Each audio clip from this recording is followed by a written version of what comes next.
श्री सच्चिदानंद सद्गुरु साईनाथ महाराज की जय।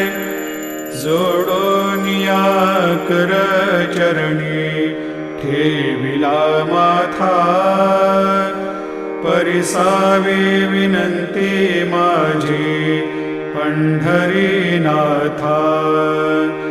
असो नसो भाव आलो तुझिया ठाया, कृपा दृष्टी पाहे मजकडे सद्गुरु राया।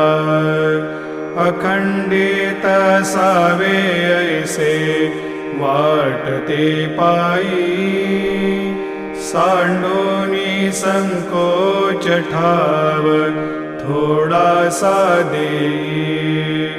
तुका म्हणे देवा मा